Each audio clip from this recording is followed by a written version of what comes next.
tiene como hito ponches a Mark McGwire y Barry Bonds. Sí, señor, porque a mí me ofrecieron un contrato en el año 80 de 16 millones para los Astros de Houston. Y Sergio cuando llegamos aquí nos dijo que por llegar tarde nos sancionaba a estar fuera de la preselección. Para mí, el más completo era Linares. ¿Cómo era salir de noche y ser Julio Romero con respecto a las mujeres? ¿Con respecto? A las mujeres. No era Julio Romero, era Rogelio García, Casanova, Juan Castro, que era un fenómeno en eso. Mira, hay cosas y cosas. A veces uno no debe hablar muchas cosas y menos de una persona que ya es fallecida. Con Gini no se podía hablar. Todo lo que tú dijeras era sacar agua en canasta porque siempre tenía la razón. Los pitchers pinareños siempre a los industriales... Es que era el equipo a derrotar.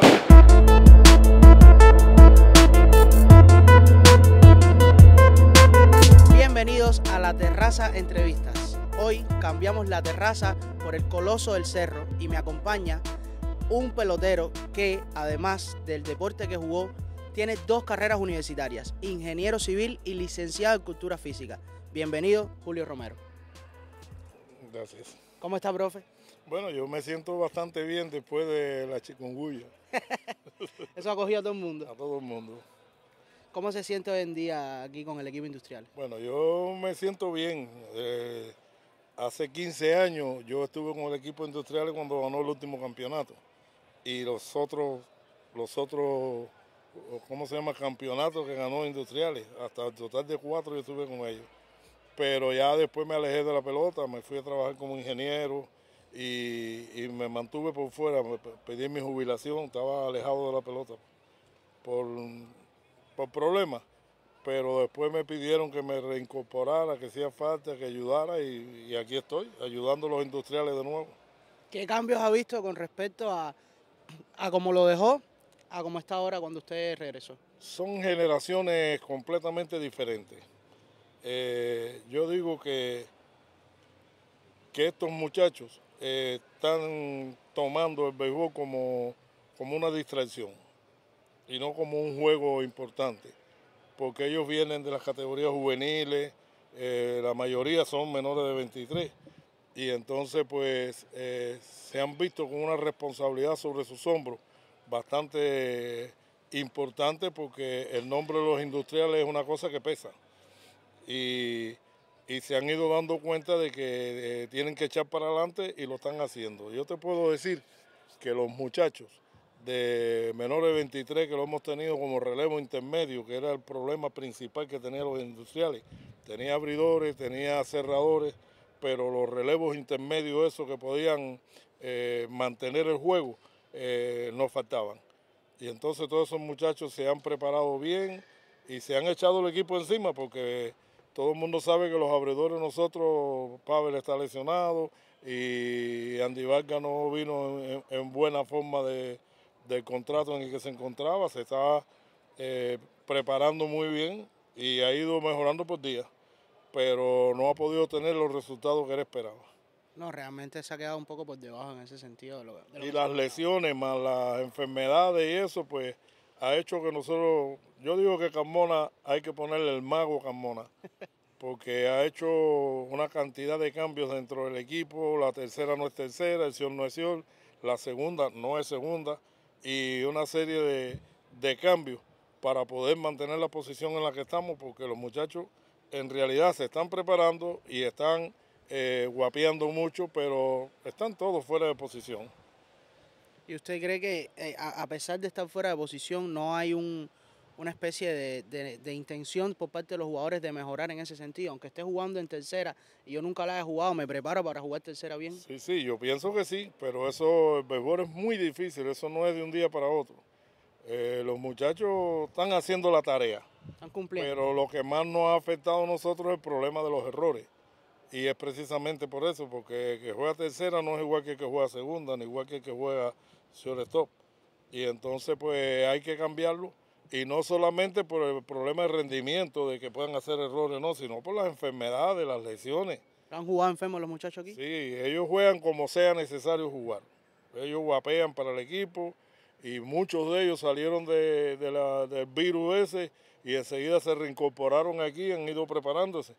Y yo creo que la posición que tienen los industriales, la que tuvo, se debe precisamente a eso.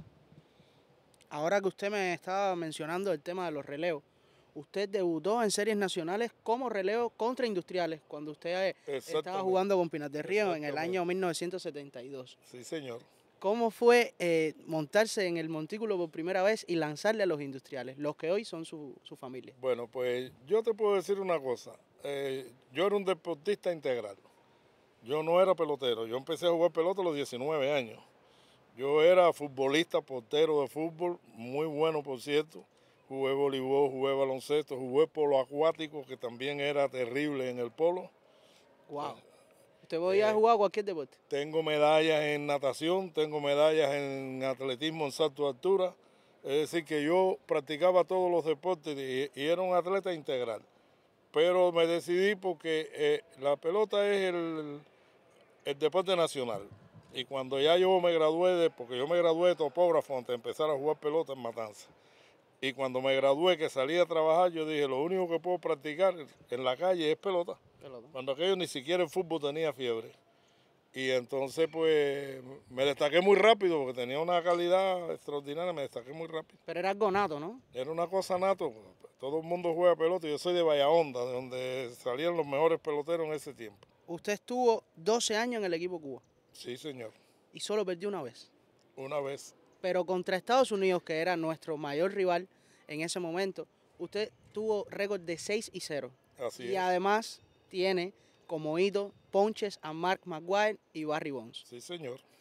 Cuénteme cómo fueron esos turnos bate. Bueno, esos turnos bate fueron importantes porque eran peloteros de mucho nivel. Pero siempre nosotros chequeábamos los juegos del equipo norteamericano con eso y hacíamos una estrategia para picharle. Y yo tenía lanzamientos que eran muy efectivos y los fui empleando. Aquí contra Barry Bonds le di 2 ponches, a Maguire le di 4 ponches en 8 turnos bate allá en Bélgica, en la Copa. En Amberes. En el Campeonato Mundial de Amberes. Sí, y entonces pues eso fue muy importante porque te daba el nivel que tú tenías con respecto a las categorías en que estábamos jugando. Esos fueron 2 jugadores que después en Grandes Ligas fueron superestrellas. Sí, a los 3 meses. 3 meses después de enfrentarse a nosotros, ya ellos estaban subidos para Grandes Ligas. Entonces, ¿usted cree que en ese tiempo, usted como lanzador y muchos otros lanzadores de esa época podían haber sido jugadores en Grandes Ligas? Claro que sí, de seguro. Porque a mí me ofrecieron un contrato en el año 80 de 16 millones para los Astros de Houston. ¿Y cómo fue eso? ¿Cómo lo contactaron? Ellos te vienen siguiendo desde todas las competencias internacionales que tiene el equipo Cuba.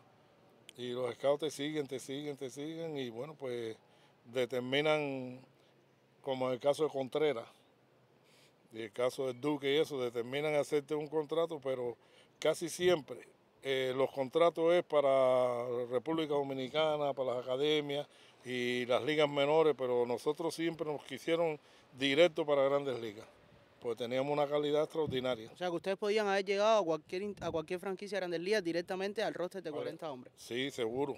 Y posiblemente en parte de la rotación abridora. Sí, pero eso no te lo digo yo, te lo decían los mismos scouts que querían contratarnos. Wow. ¿Por qué lo rechazó? Hay cosas y cosas, y hay tiempos y tiempos. Yo digo que en este tiempo yo hubiera hecho lo mismo, lo hubiera rechazado igual. Porque cuando a mí me dicen de que para yo jugar en Grandes Ligas tengo que renunciar a mi país, tengo que renunciar prácticamente a mi familia, y a mis amistades, a mis costumbres, a mis cosas, que mi dinero no lo puedo tocar con las manos, que ese está controlado en un banco americano por ¿cómo se llama? Por el Tesoro de los Estados Unidos, que el banco te pone un apoderado que le llaman, que son ladrones la mayoría, para que te compre las cosas que tú quieras comprar. Y yo le digo, yo no vengo a que me compren cosas ni nada de eso. Y si yo quisiera firmar Grandes Ligas para sacar a mi familia de los problemas que tiene económicos, nosotros siempre hemos sido una familia muy humilde, ¿me entiendes? Y yo soy un patriota. yo nunca, sin hablar de política, pero yo nunca quise abandonar mi país. Yo he viajado por el mundo entero, desde Australia hasta Guatemala, pero los scouts nos seguían mucho porque teníamos una calidad extraordinaria. Usted también fue uno de los grandes lanzadores de la época de los años 80. Y hay una anécdota muy importante que me gustaría que usted me contara, y es que usted dio el único no-hit no-run de su carrera contra Camagüey el día de su cumpleaños número 33. Exactamente. Ese día que era tu cumpleaños, ¿estabas encendido? ¿O era que se preparó para ese día dar el no-hit no-run o simplemente fue saliendo? Bueno, yo siempre pichaba para ganar, siempre. Piché dos juegos de 17 innings y no me daba nunca por vencido. Y bueno, fueron varios los extra innings que yo piché de 16, de 15, 14, 13 innings, pero yo nunca me daba por vencido y me preparaba muy bien. Pero ese día yo me presenté en esa forma que yo había salido de una lesión y empezaron a decir por Radio Rebelde que yo tenía el carburador en mal estado. Lo dijo Roberto Pacheco. Y yo le dije, yo le voy a demostrar cómo yo tengo el carburador a él. Y entonces me incorporé a la serie selectiva, porque fue selectiva. Y cuando me incorporé a la serie selectiva, di como 4 9-0 pegados. Cada vez que salía era 9-0, 9-0. Y inclusive después di el no-hit no-run unos días después. Y Roberto Pacheco dijo por el radio que lo del carburador en mal estado era una broma. El muchacho tuvo que retractarse de sus palabras. Yo tengo el carburador jodido, ¿no? Bueno, 4-0 para todo el mundo aquí. Sí. Profe, usted en aquella época fue parte de un equipo de lo que es la provincia de Pinar del Río hoy en día, pero en aquel momento fue Forestales, fue Veguero, fue Pinar, donde estaban posiblemente los mejores lanzadores de Cuba en ese momento. ¿Cuáles fueron los momentos más importantes en ese dogado? Bueno, yo creo que Pinar del Río salió de ser la Cenicienta a alcanzar algunos méritos en la Serie Nacional, cuando habían 2 equipos, a hacer por primera vez llegamos a estar entre los 6 primeros y después seguimos bajando y bajando hasta que llegamos a alcanzar algunos campeonatos, ¿no? Pero mayormente en la Serie Nacional ganaba Veguero. Sí. Y Forestales era prácticamente su sucursal que le iban extrayendo los peloteros. Y a mí nunca me dejaron pasar Yo siempre tenía eso como un poco rencoroso en eso, porque a mí no me dejaron pasar de Forestales para Veguero, pero sin embargo pasaron a De la Torre y a Dalcour de Metropolitano, lo pasaron para Industriales. Y usted veía la acera al frente que estaba sucediendo lo que usted necesitaba. Yo perdí 100 juegos, pero no recuerdo la cifra. Un estadista me dijo un día que había perdido, no sé si es cierto inclusive, que había perdido 41 juegos por una carrera. Yo que jugaba con Forestales, que nos tiraban a jugar para todas las maniguas, para todos los campos, para todos esos lugares, y mi promedio de carrera limpia fue por vida de 2.31. Y Rogelio García, que era el super pitcher de nosotros con Veguero, tiene 2.32, 2.33 jugando en los estadios grandes. Así que todas esas cosas, para ganar 148 juegos con Forestales, yo creo que yo ganaba más en la selectiva que en la nacional. Que en la nacional. ¿Usted siente que eso le chocó en aquel momento?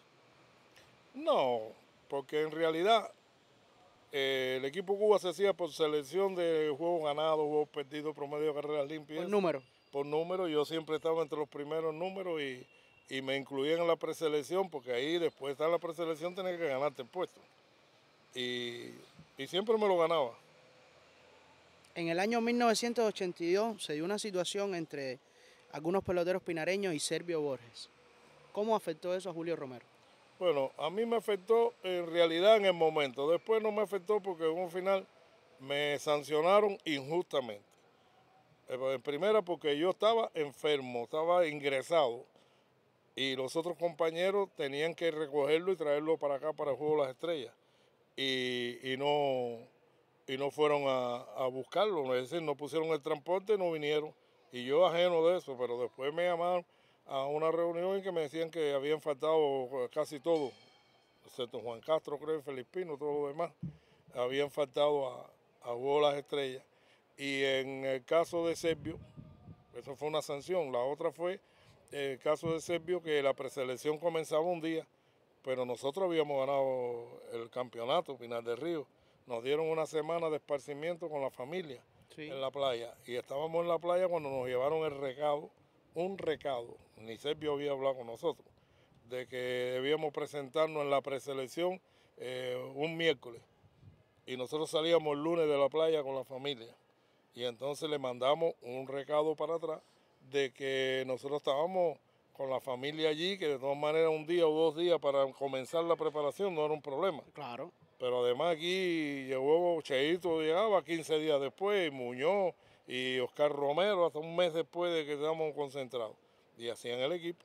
Y entonces no era justo, porque nosotros,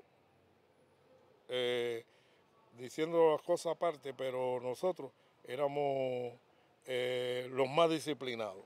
Todo el mundo decía que los pinareños eran los más disciplinados que había en el equipo nacional, inclusive en la serie nacional.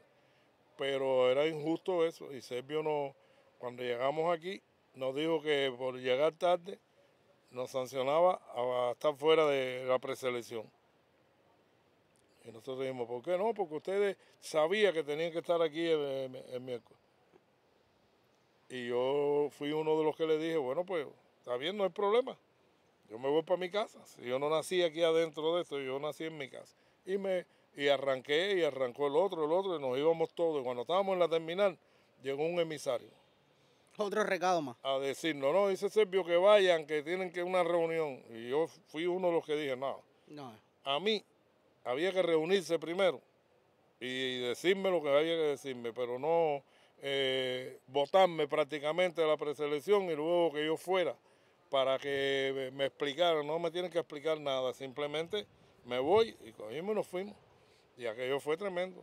Y resultó que era para los centroamericanos del 82 aquí en La Habana y perdimos. Sancionó a todos los pinareños eso y perdió el campeonato. Que creo que eso ¿Usted cree que le costó el puesto? Exactamente. ¿Usted cree que hubo alguna especie de regionalismo en ese sentido? No, Servio era por Villa Clara siempre y Camagüey, porque Napoleón Quevedo, que era comisionado mucho tiempo aquí, era de Camagüey. Entonces Oscarito siempre tenía un pretexto para llegar tarde. Pero nunca se sancionó y eso nosotros lo estamos viendo. Claro, porque ustedes también están ahí. Entonces, pues, y además, muy justificada la ausencia de nosotros esos 2 días. Porque, oye, jugar un campeonato completo y ganar el campeonato y que te den un premio y que tú tengas que salir a mitad del premio, dejar tu familia abandonada en la playa para venir 2 días antes, cuando tú sabías que después de que nosotros estábamos aquí venían, e inclusive en esa, vino Muñoz, vino Cheito y algunos que llegaron tarde. ¿Y no fueron sancionados? No fueron sancionados porque se iba a quedar sin equipo. O sea, que fue algo arbitrario con ustedes. Claro. Se habló muchas veces en estos equipos de Pinar del Río, Forestales, de lo que es la provincia occidental, de que había una especie de rivalidad con Rogelio García. ¿Usted realmente sintió que tuvo rivalidad con Rogelio dentro del equipo? No, yo creo que no. Cuando Rogelio llegó ya yo estaba en el equipo nacional y cuando él llegó en la pelota. Y yo me dediqué mucho a ayudar a Rogelio, a enseñarle a pichar, a enseñarle esto, lo otro, muchas cosas. Inclusive fui criticado porque había quien me decía a mí, pero ¿por qué tú tienes tanto esmero en enseñar a Rogelio que te va a pasar por encima? Y yo le dije, no, Rogelio no me va a pasar por encima. Yo pienso que Rogelio va a buscar el puesto que le pertenece. Y el mío yo lo voy a tener mientras yo sea capaz de estar ahí. Cuando ya yo no tenga, si no es Rogelio es otro, yo tengo que irme. Ese era mi criterio. Así que yo no tengo el por qué tener nada contra Rogelio, al contrario. ¿Son buenos amigos? Sí, hemos sido siempre buenos amigos. Y además hay otra cosa, a Pinar del Río le llamaban el equipo de la familia. Y te digo de la familia de verdad, porque en el equipo Pinar del Río vamos a tener 5 parejas de hermanos. Y dentro de todo el equipo habían como 6 que eran primos. Coño. Era una familia. Era una familia de peloteros. Una familia de peloteros. ¿Por qué Julio Romero no llegó a las 200 victorias? Bueno, yo no llegué a las 200 victorias porque al hacer la nueva división de política administrativa, hicieron 2 equipos en cada provincia y empezaron que decían uno para acá y uno para allá, uno para acá y uno para allá. Entonces pidieron, por ejemplo, a Rogelio un veguero y me pidió a mí Forestales. Le pidieron a Guerra y pidieron a Oliva, y pidieron al otro y pidieron a Félix Pino. Forestales tenía 3 pitches buenos del equipo nacional, Félix Pino, Oliva y yo. Sí. Pero era por eso. Profe, en aquella época se jugaba con bate de aluminio y estábamos hablando de una de las mejores épocas de la pelota cubana. ¿Qué tan difícil era ser lanzador en ese tiempo? ¿Y qué tan difícil era dominar a estos caballos que estaban aquí? Habían unos bateadores extraordinarios y el bate de aluminio era un arma terrífica. Pero yo empecé con bate madera. Yo tuve 4 años o 4 años y medio pichando con madera. Pero después vino el aluminio, que fue el primer año mío en aluminio, fue 3 puntos y pico de promedio de carreras limpias porque me batearon más. Pero encontré la fórmula y ya después volví inclusive a ser líder en promedio de carreras limpias en la serie nacional y cosas así, de ponches propinados. ¿Cuál fue la fórmula? Con aluminio. La fórmula era que el mejor picheo que se puede hacer es el picheo pegado. Y lo hacía mayormente porque yo no veo por un ojo. Y entonces yo tenía temor a que me batieran por el box. Empecé a pichar pegado para que batearan para la banda izquierda, y no me batearan por el box porque estoy muy cerquita ahí. Y me iban a matar porque una línea de Casanova, de Muñoz, de Cheito y eso por el box no te da tiempo a nada. Lo te lleva, con el bate de aluminio. Y entonces encontré la fórmula porque cuando empecé a pichar pegado para que batearan para allá, para la izquierda, empecé a dominar a la gente y a dar más ponche y le quemaba el bate, como dice la gente, a algunos con un lanzamiento que yo tenía muy bueno, que era la sinker ball. No se partía el bate de aluminio, pero tampoco tenía la misma efectividad. Claro. Y entonces pues eso me ayudó mucho. Usted además de la sinker lanzaba cambio, curva, slider. No, y recta. Yo nunca tiré slider. Recta de 98 millas. Llegué a 98 el primer año mío en los Juegos Universitarios. Ya después de eso, no sé cuánto tiraba porque aquí no había pistola. Y entonces empecé a... Pero sí estuve hasta que me retiré tirando por encima de 93 millas. Sostenido. Siempre. Usted tuvo dos entrenadores, como José Miguel Pineda y Jorge Fuentes. Sí. ¿Cómo se sintió con cada uno de ellos? Bueno, yo tuve muchos managers. Ellos son de los mejores. Pero el manager a mí nunca fue un problema para yo pichar. Los managers me daban la libertad de elegir cómo pichar, no me guiaban el picheo y siempre exigían su disciplina, pero yo era uno de los más disciplinados. Yo entrenaba porque me gustaba entrenar.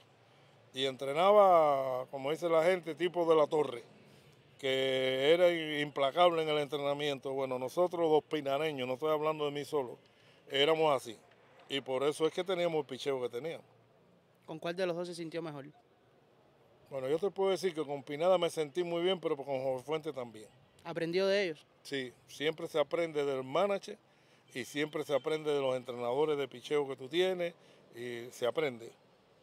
Le voy a hacer una pregunta que yo sé que a usted no le va a gustar mucho, pero bueno, a nadie le gusta hacer comparaciones. Usted jugó con Linares y con Casanova. Sí. ¿Quién le parecía más completo? Para mí, el más completo era Linares. ¿Qué sucede? Casanova tenía una vida muy desordenada y la gente dicen que si él hubiera sido tan disciplinado en el entrenamiento, en las cosas como Linares, que quizás hubiera sido mejor que Linares. Pero Casanova era un pelotero excepcional. Un pelotero excepcional. Profe, aquí entre nosotros, ¿es cierta la historia de que llegaba con unos tragos y le bateaba a los pitchers? Es cierta. E inclusive es cierto que a veces la gente del gobierno le llevaban botellas de Habana Club de alta calidad para que no tomara chispetren y bebidas esas malas, porque dicen que cuando él tomaba era un demonio ahí en la caja. Un demonio en el terreno pelota. Profe, otra pregunta más personal. En aquella época usted era una figura en Pinar del Río. Bueno, hoy por hoy también lo es, pero bueno, era más joven. ¿Cómo era salir de noche y ser Julio Romero con respecto a las mujeres? ¿Con respecto? A las mujeres. No era Julio Romero, era Rogelio García, Casanova, Juan Castro, que era un fenómeno. Siempre las mujeres son muy apegadas a los artistas y a los deportistas, siempre. Y entonces empiezan porque son admiradoras de uno. Claro. Y después se reúnen en grupos, salen juntos y ahí suceden muchas cosas. Pero parece que yo no era muy malo en eso porque yo llevo con mi esposa 53 años Wow. de casado. Pero hay muchos que perdieron el matrimonio, que se divorciaron, una serie de cosas, porque las mujeres insisten mucho en estar muy pegadas a los deportistas. Usted fue entrenador de Lazo y de Contreras. Sí, señor. ¿Quién le parecía mejor lanzador? Bueno, el mejor físico lo tenía Contreras.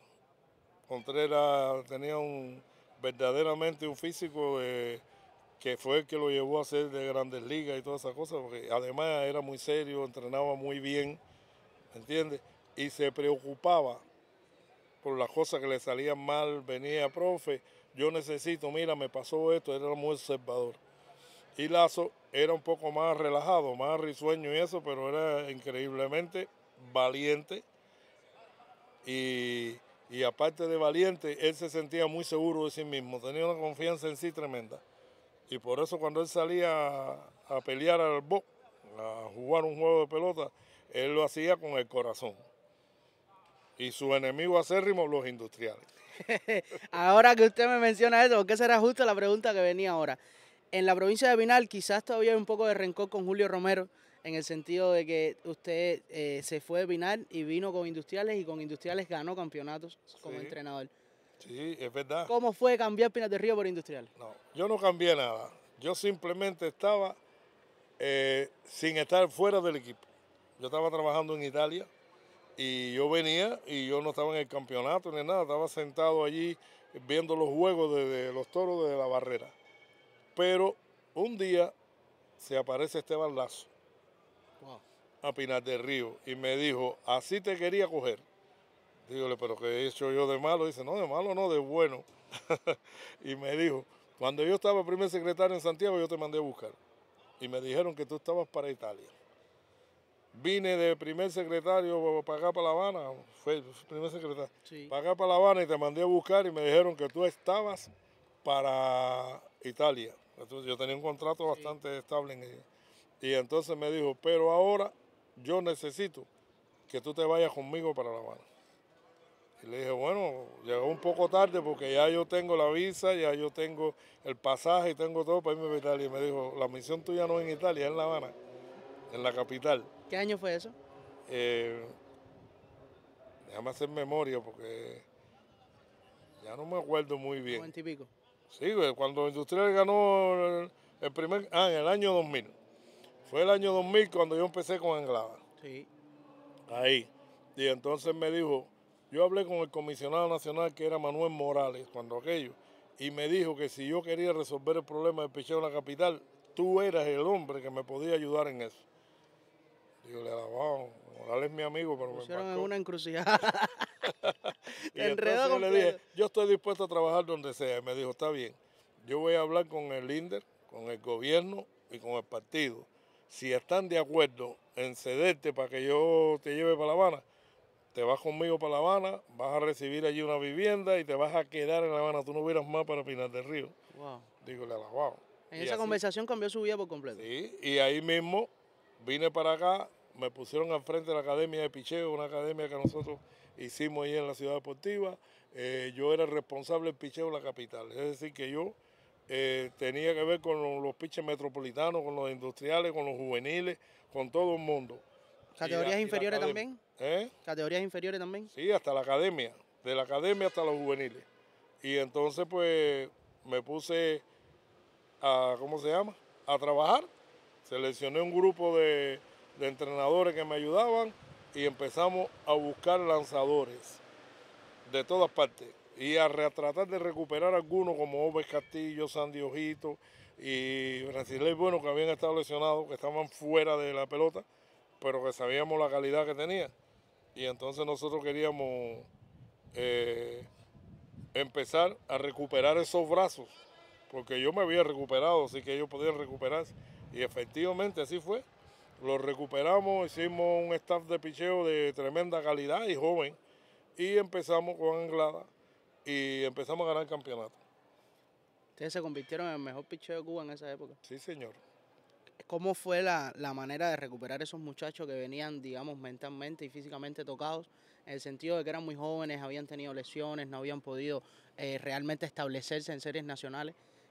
¿Cuál fue la estrategia que usted utilizó con ellos, profe? Bueno, yo la estrategia que utilicé fue que el ejemplo era yo, que había estado lesionado gravemente y del hombro, y que todo el mundo decía que nadie se recuperaba de esa lesión, y yo decía que sí, y que había hecho lo que me mandó el traumatólogo, me infiltraron 8 veces, hice una serie de cosas, y fui el primer pitcher en Cuba que hizo pesa. En Cuba las pesas estaban vedadas para los lanzadores. Prohibida por completo. Entonces fui el primero que hizo pesa, porque me lo puso el doctor Barrera. Me dijo, tienes que fortalecer todos esos planos musculares y olvídate de eso, que tú vuelves a pichar porque es muscular, no tiene problema en los huesos. Y así fue, y entonces todo el mundo creyó en mi palabra, en mi recuperación, y empezamos a hacer trabajo parecido a lo que le había mandado. O sea, que usted se usó a sí mismo como ejemplo para que esos muchachos se recuperaran de sus lesiones y se llegaran a un nivel alto. Dime, Iba, ahora voy para el campo. Y entonces, pues, eso nos dio tremendo resultado. Los muchachos me seguían. Inclusive yo pichaba con ellos ahí en las prácticas, yo corría con ellos y le explicaba que si ya yo jubilado podía hacerlo, ellos que estaban activos podían hacerlo también. Y que eso que hicieran era lo que le iba a dar el fruto a ellos en un futuro. ¿Hubo algún tipo de problema en aquellos años con el profe José Losey? No, todo lo contrario. Lo que pasa es que en aquellos tiempos el Osegui era el teórico. Yo estaba estudiando licenciatura, pero él era el teórico, el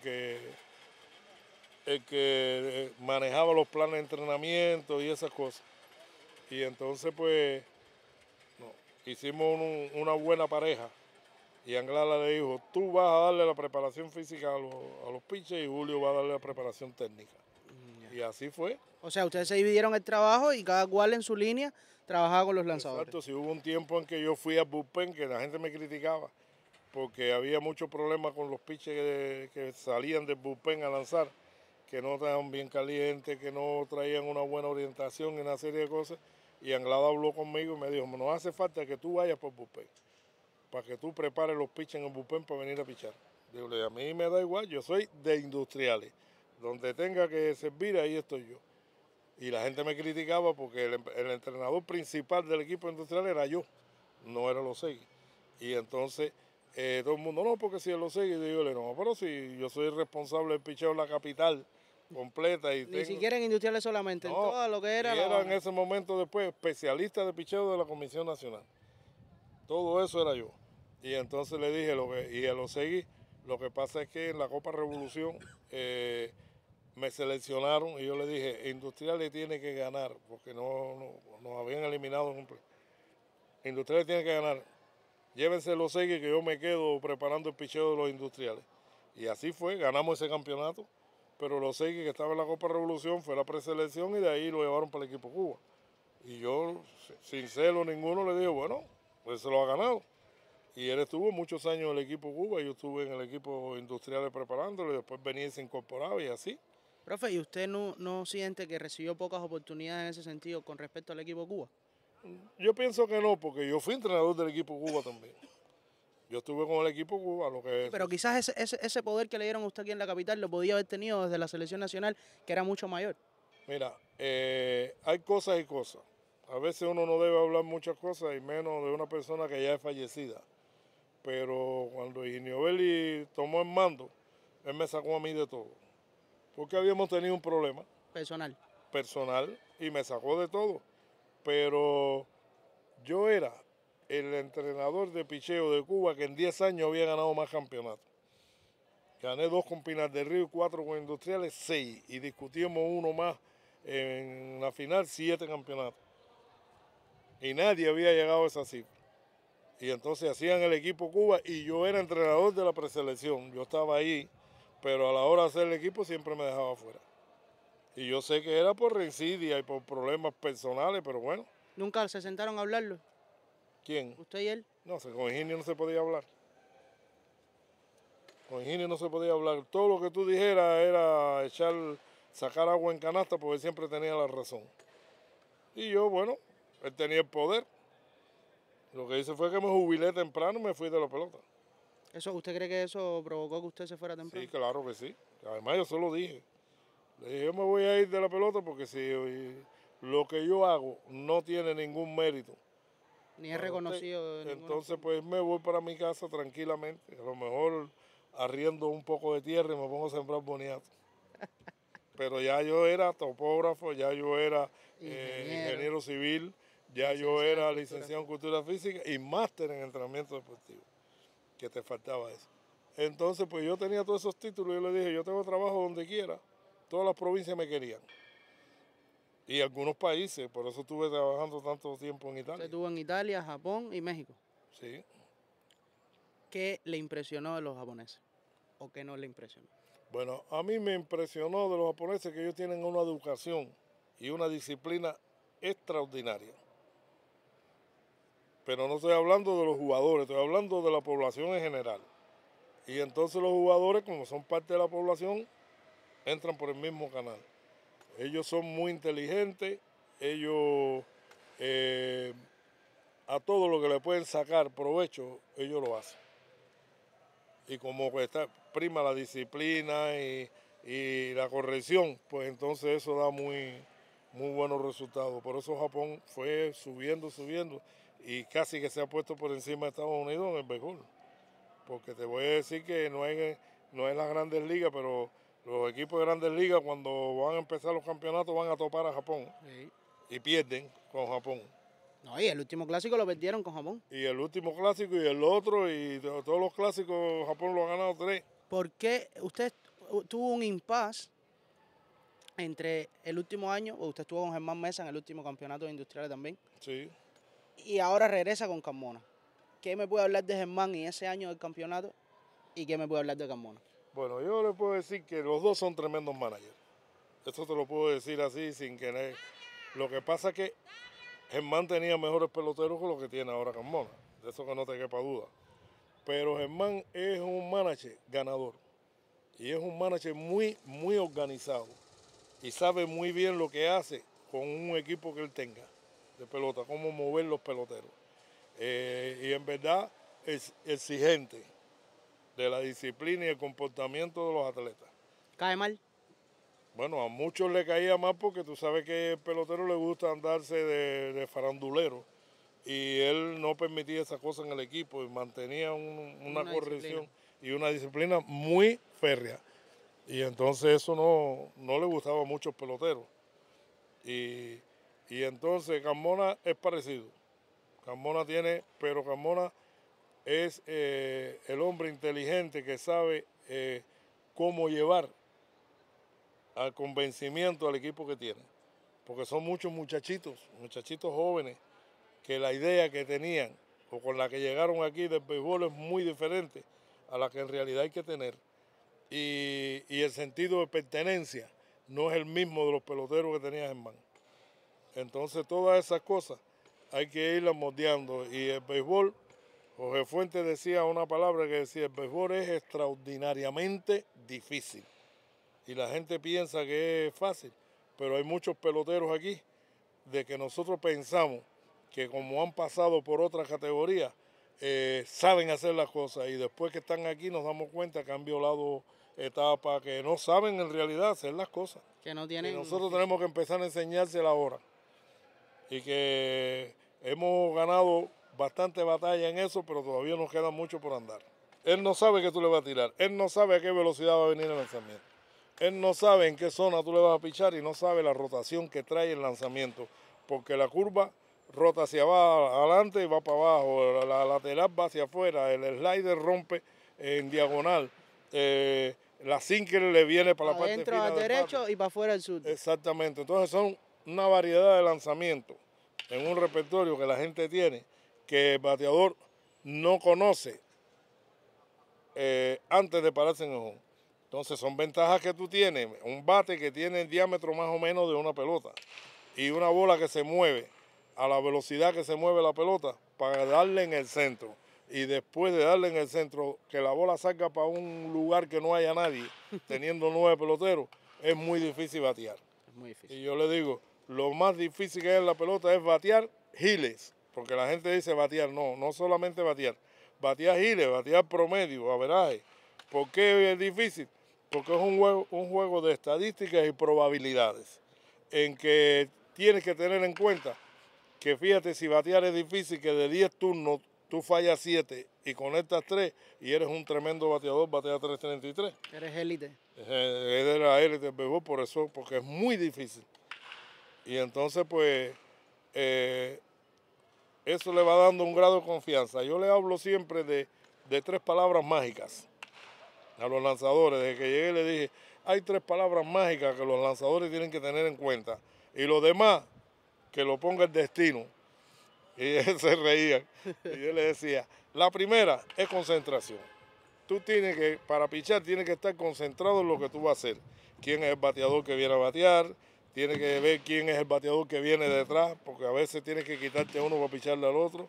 Tienes que tener en cuenta ese bateador en qué lugar se para.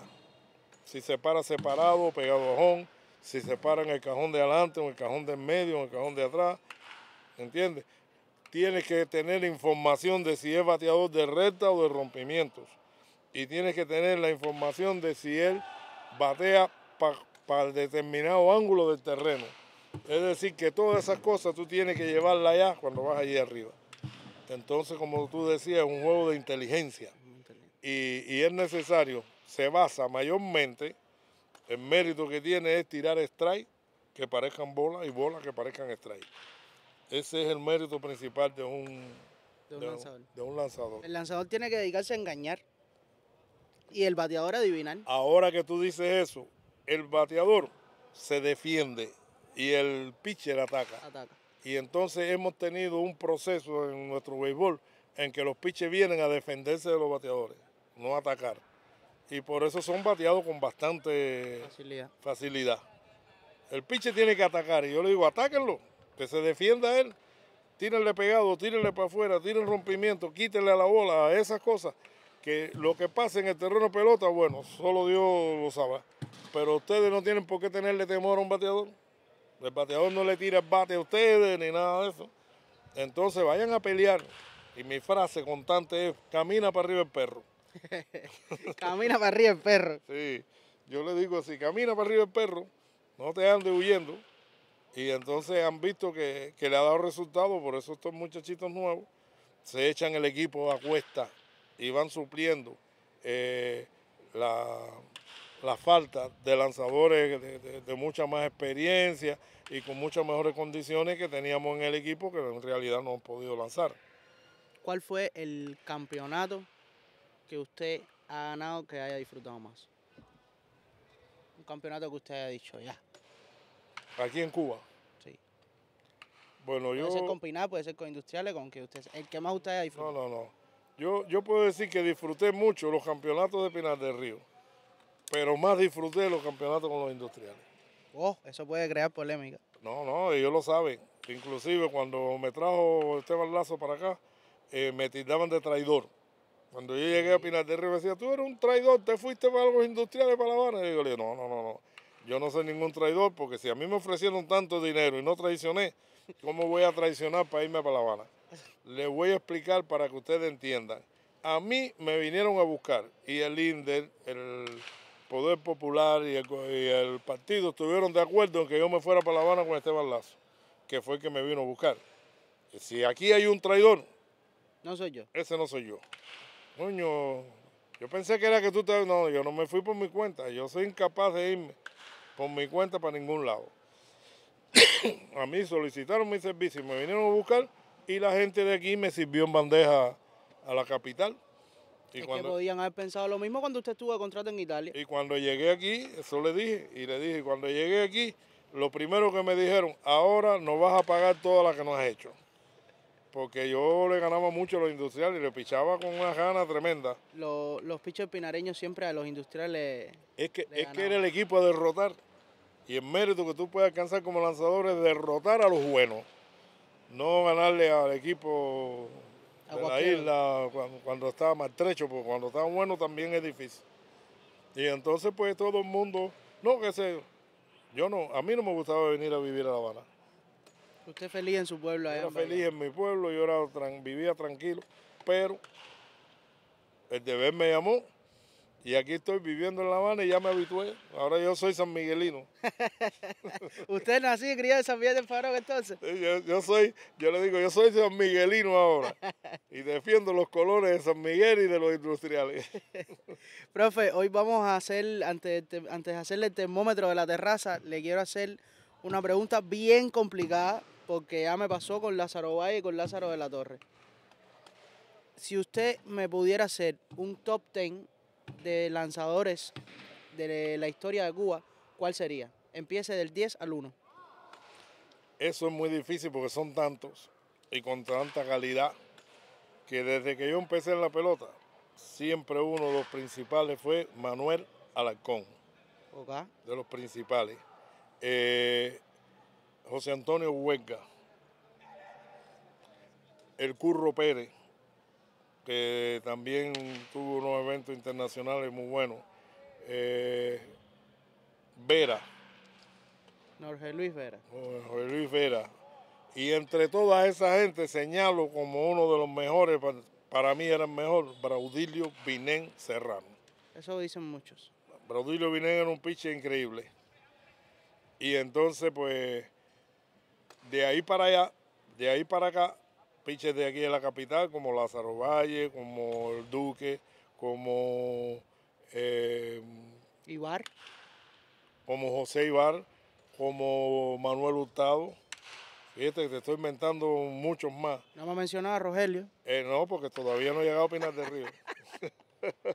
No, que después nos buscamos problemas en las redes sociales. No menciono a Rogelio, porque le caía más Rogelio. Estoy hablando de los lanzadores que habían con tremenda calidad. Y entonces a Changamedero, el zurdo Rigoberto Betancourt, Pablo Miguel Abreu como zurdo, Faustino Corrales como zurdo, Omar Ajete, que fue mi alumno, se inició conmigo prácticamente. Y todo, pitcher zurdo, pitcher derecho, pero todos esos pitchers que te estoy diciendo han tenido una calidad extraordinaria, todos. Y que me perdone si he dejado de mentar alguno, mira, José Luis Alemán, ¿quién más? Pichó muy poco, pero el Jabao Valdés. El Jabao Valdés estuvo aquí. De Santiago de Cuba. Estuvo aquí en nuestra. Bueno, pues Jabao Valdés era un pitcher también tremendo. El pitcher con el segundo mejor promedio de carrera limpia. Y ahora te voy a poner una parte. El caso de Juan Pérez Pérez de Camagüey. Y Oscar Romero de Camagüey también eran de la élite. Pero Juan Pérez Pérez te lo pongo aparte porque yo sigo diciendo que el pitcher que yo he visto en Cuba tirar más fuerte era Juan Pérez Pérez. La gente habla de Mae Rodríguez. Sí, Mae tiró sin Dígale sí, pero Mae había pistola para medírsela, Juan Pérez Pérez no.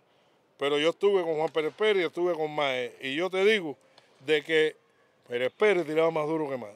¿Y más duro que Chapman? Bueno, cuando aquello habría que ver. Habría que ver. Habría que ver, andaban por ahí. Por ahí, porque también Chapman se le mide la velocidad, pero a Pérez Pérez nunca se la midieron. ¿Por qué no se la midieron? Porque cuando aquello en Cuba no habían pistola. Pero Pérez Pérez, cuando los pitches bateaban, y cuando tú te parabas a batear, parecía que te estabas pichando con pelota de ping-pong. Porque tú veías un huevito blanco así que venía para un... ¡Fum! Entonces, la de Mayo yo la veía mucho mejor. Profe, ha sido un honor para nosotros tenerlo acá en la terraza. ¿Cuál es su color favorito? El rojo. El rojo. Ni el azul ni el verde, ¿no? No. El color preferido mío es el rojo y después del rojo la otra ropa que más me gusta es el azul. ¿Comida favorita? El arroz con gris y la carne de puerco asada. ¿Música? A mí me gusta mucho la salsa y el bolero. ¿Usted es bailador? Me gusta bailar. No soy muy bueno, pero tampoco soy un patón. ¿Arriba o abajo? ¿Cómo? ¿Arriba o abajo? Esa pregunta es malintencionada. Pero ya está en la última, tiene que respondérmela. Ha sido un placer tenerlo aquí, profe. Muchas gracias por estar en la terraza. El placer es mío.